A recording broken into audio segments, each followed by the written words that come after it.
1 Samuel അദ്ധ്യായം 25. സാമുവേലിൻ്റെ മരണം. Samuel മരിച്ചു.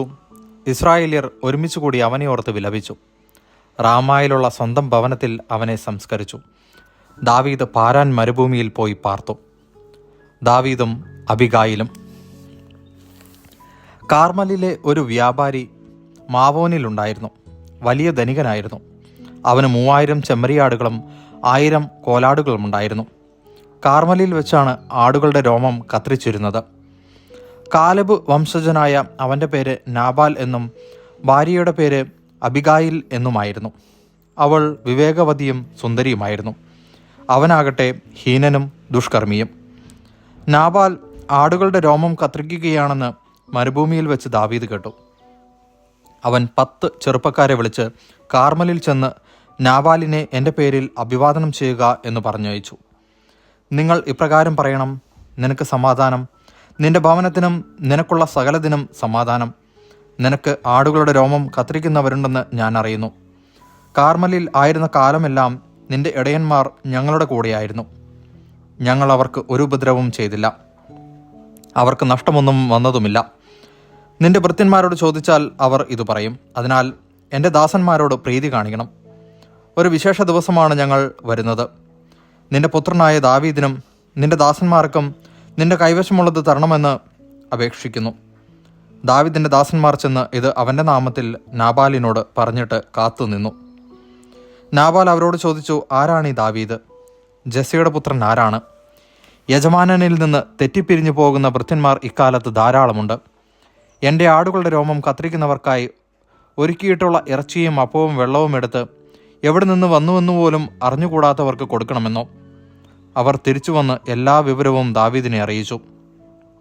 അവൻ അവരോട് പറഞ്ഞു: ഓരോരുത്തരും വാൾ അരയിൽ കെട്ടുവിൻ. അവർ അങ്ങനെ ചെയ്തു. ദാവീദും വാളെടുത്തു. 400 പേർ അവനോട് കൂടെ പോയി. 200 പേർ ഭാണ്ഡങ്ങൾ സൂക്ഷിക്കാൻ അവിടെ തങ്ങി. അതിനിടയ്ക്ക് ഭൃത്യരിലൊരുവൻ നാബാലിൻ്റെ ഭാര്യ അബിഗായിലിനോട് പറഞ്ഞു: യജമാനനെ അഭിവാദനം ചെയ്യാൻ ദാവീദ് മരുഭൂമിയിൽ നിന്ന് ദൂതന്മാരെ അയച്ചിരുന്നു. എന്നാൽ അവൻ അവരെ ശകാരിച്ച് അയച്ചു. അതേസമയം അവർ നമുക്ക് വലിയ ഉപകാരികളായിരുന്നു. ഞങ്ങൾ വയലിൽ അവരോടുകൂടെ വസിച്ചിരുന്ന കാലത്തൊരിക്കലും അവർ ഞങ്ങളെ ഉപദ്രവിച്ചിട്ടില്ല. ഞങ്ങൾക്കൊന്നും നഷ്ടപ്പെട്ടതുമില്ല. ആടുകളെ മേയിച്ചുകൊണ്ട് അവരോടുകൂടെ ആയിരുന്നപ്പോഴൊക്കെ രാവും പകലും അവർ ഞങ്ങൾക്ക് ഒരു കോട്ടയായിരുന്നു. എന്തു ചെയ്യണമെന്ന് ആലോചിച്ച് തീരുമാനിക്കുക. യജമാനനും കുടുംബത്തിനും ദ്രോഹം ചെയ്യാൻ അവർ തീരുമാനിച്ചിരിക്കുന്നു. യജമാനൻ ദുസ്വഭാവക്കാരനായതുകൊണ്ട് അവനോട് ആർക്കും ഇത് പറയാനാവില്ല. അബിഗായിൽ തിടുക്കത്തിൽ 200 അപ്പവും 2 തോൽക്കുടം വീഞ്ഞും പാകം ചെയ്ത് 5 ആടും 5 കുട്ട മലരും 100 ഉണക്ക മുന്തിരിക്കൊലയും അത്തിപ്പഴം കൊണ്ടുള്ള 200 അടയും എടുത്ത് കഴുതപ്പുറത്ത് കയറ്റി അവൾ ഭൃത്യന്മാരോട് പറഞ്ഞു: നിങ്ങൾ മുമ്പേ പോവുക, ഞാനിതാ വരുന്നു. അവൾ ഭർത്താവായ നാബാലിനെ അറിയിച്ചില്ല. അവൾ കഴുതപ്പുറത്ത് കയറി മലയടി വാരത്തിലേക്ക് ഇറങ്ങിച്ചെല്ലുമ്പോൾ ദാവീദും അനുയായികളും എതിരെ വരുന്നത് കണ്ടു. ദാവീദ് പറയുകയായിരുന്നു: മരുഭൂമിയിൽ അവനുണ്ടായിരുന്നതൊക്കെ ഞാൻ കാത്തു സൂക്ഷിച്ചത് വെറുതെയായി. അവൻ്റെ വക യാതൊന്നും നഷ്ടപ്പെട്ടില്ല. അവനാകട്ടെ എന്നോട് നന്മയ്ക്ക് പകരം തിന്മ ചെയ്തു. അവൻ്റെ ആളുകളിൽ ഒരുവനെയെങ്കിലും പുലരും വരെ ജീവനോടിരിക്കാൻ ഞാൻ അനുവദിച്ചാൽ ദൈവം ദാവീദിൻ്റെ ജീവൻ എടുത്തുകൊള്ളട്ടെ. ദാവീദിനെ കണ്ടപ്പോൾ അബിഗായിൽ തിടുക്കത്തിൽ കഴുതപ്പുറത്ത് നിന്നിറങ്ങി അവൻ്റെ മുമ്പിൽ സാഷ്ടാംഗം നമസ്കരിച്ചു. അവൾ അവൻ്റെ കാൽക്കൽ വീണു പറഞ്ഞു: പ്രഭോ, ഈ തെറ്റ് എൻ്റെ മേലായിരിക്കട്ടെ. അങ്ങയുടെ ഈ ദാസിയെ സംസാരിക്കാൻ അനുവദിച്ചാലും ഈ ദാസിയുടെ വാക്കുകൾ കേൾക്കണമേ. ദുസ്വഭാവക്കാരനായ ഈ നാബാലിനെ അങ്ങ് പരിഗണിക്കരുതേ. പേര് പോലെ തന്നെ സ്വഭാവവും. നാബാൽ എന്ന പേര് അർത്ഥമാകുന്നത് പോലെ ഭോഷത്വമേ അവൻ പ്രവർത്തിക്കുകയുള്ളൂ. അങ്ങയച്ച ആൾക്കാരെ ഈ ദാസി കണ്ടില്ല.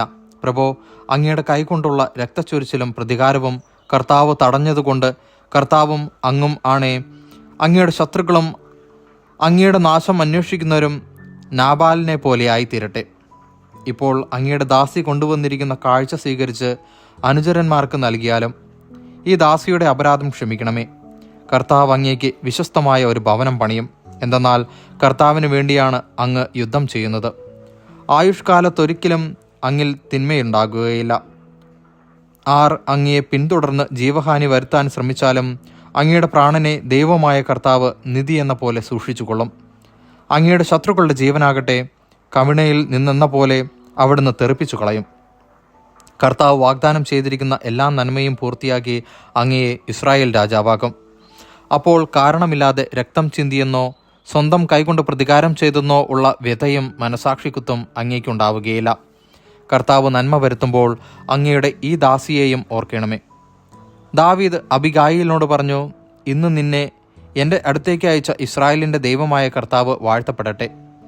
രക്തച്ചൊരിച്ചിലിൽ നിന്നും സ്വന്തം കയ്യാലുള്ള പ്രതികാരത്തിൽ നിന്നും എന്നെ ഇന്ന് തടഞ്ഞ നീയും നിന്റെ വിവേകവും അനുഗ്രഹീതമാണ്. നീ ബന്ധപ്പെട്ട് എന്നെ എതിരേൽക്കാൻ വന്നില്ലായിരുന്നെങ്കിൽ നിന്നെ ഉപദ്രവിക്കുന്നതിൽ നിന്ന് എന്നെ തടഞ്ഞ ഇസ്രായേലിൻ്റെ ദൈവമായ കർത്താവാണേ. നേരം പുലരുമ്പോഴേക്കും ഒരൊറ്റ പുരുഷൻ പോലും നാബാലിന് അവശേഷിക്കുകയില്ലായിരുന്നു. അവൾ കൊണ്ടുവന്നത് ദാവീദ് സ്വീകരിച്ചു. അവൻ പറഞ്ഞു, സമാധാനത്തോടെ വീട്ടിലേക്ക് പോയിക്കൊള്ളുക. നിന്റെ വാക്ക് ഞാൻ ശ്രവിച്ചിരിക്കുന്നു, നിന്റെ അപേക്ഷ ഞാൻ സ്വീകരിച്ചിരിക്കുന്നു. അബിഗായിൽ നാബാലിൻ്റെ അടുത്തെത്തി. അവൻ തൻ്റെ വീട്ടിൽ രാജകീയമായ ഒരു വിരുന്ന് നടത്തുകയായിരുന്നു. വളരെയധികം മദ്യപിച്ചിരുന്നതിനാൽ അവൻ ഉന്മത്തനായിരുന്നു. പ്രഭാതം വരെ അവൾ യാതൊന്നും അവനോട് പറഞ്ഞില്ല. നാബാലിന് രാവിലെ ലഹരി ഇറങ്ങിയപ്പോൾ അവൾ ഇക്കാര്യം അവനോട് പറഞ്ഞു. അത് കേട്ട് ഹൃദയം മരവിച്ച് അവൻ ശിലാതുല്യനായി തീർന്നു. ഏകദേശം 10 ദിവസം കഴിഞ്ഞപ്പോൾ കർത്താവ് നാബാലിനെ ശിക്ഷിച്ചു. അവൻ മരിച്ചു.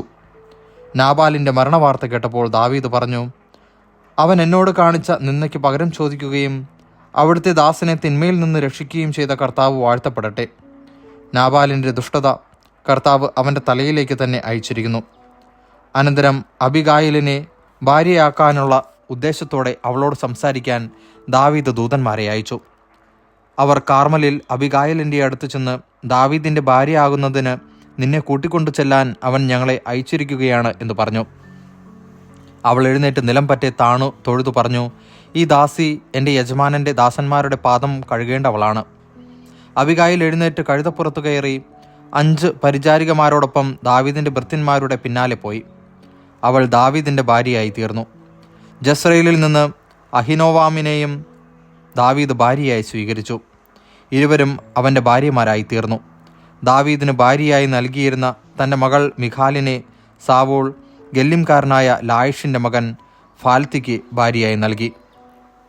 ദൈവവചനമാണ് നാം കേട്ടത്.